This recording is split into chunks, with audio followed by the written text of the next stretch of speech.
കനത്ത മഴയെ തുടർന്ന് തിരുവനന്തപുരത്ത് പലയിടങ്ങളിലും വെള്ളക്കെട്ട്. തമ്പാനൂർ, ചാക്ക, ചാല, ശ്രീകണ്ഠേശ്വരം തുടങ്ങിയ മേഖലകളിലാണ് രൂക്ഷമായ വെള്ളക്കെട്ടുള്ളത്. നഗരത്തിൽ കഴിഞ്ഞ മണിക്കൂറിൽ മഴയ്ക്ക് നേരിയ ശമനമുണ്ടെങ്കിലും പലയിടങ്ങളിലും വെള്ളക്കെട്ട് ഒഴിഞ്ഞിട്ടില്ല. കനത്ത മഴയെ തുടർന്നാണ് തിരുവനന്തപുരത്ത് പലയിടങ്ങളിലും വെള്ളക്കെട്ട് അനുഭവപ്പെട്ടത്. തമ്പാനൂർ, ചാക്ക, ചാല, ശ്രീകണ്ഠേശ്വരം, കിംസ് ആശുപത്രി പരിസരം തുടങ്ങിയ മേഖലകളിലാണ് രൂക്ഷമായ വെള്ളക്കെട്ടുള്ളത്.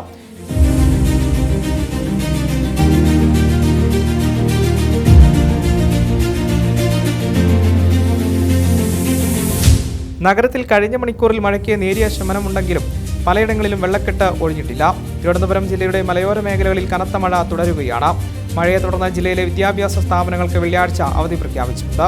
കനത്ത മഴയെ തുടർന്ന് വാമനപുരം നദിയിൽ നീരൊഴുക്ക് വർദ്ധിച്ചു. മലയോര മേഖലയിൽ ഉൾവനത്തിൽ മഴ ശക്തമായി പെയ്യുകയാണ്. കനത്ത മഴയെ തുടർന്ന് ജലനിരപ്പ് ഉയരുന്ന സാഹചര്യത്തിൽ അരുവിക്കര ഡാമിന്റെ ഷട്ടറുകൾ ഉയർത്തിയിട്ടുണ്ട്. 15 സെന്റിമീറ്റർ വീതമാണ് ഷട്ടറുകൾ ഉയർത്തിയത്. ഡാമിന്റെ സമീപ പ്രദേശങ്ങളിൽ താമസിക്കുന്നവർ ജാഗ്രത പാലിക്കണമെന്നും ജില്ലാ കളക്ടർ അറിയിച്ചിട്ടുണ്ട്. തിരുവനന്തപുരത്തിന് പുറമെ കൊല്ലം, പത്തനംതിട്ട ജില്ലകളിലും കനത്ത മഴ തുടരുകയാണ്. M5 news, Thiruvananthapuram.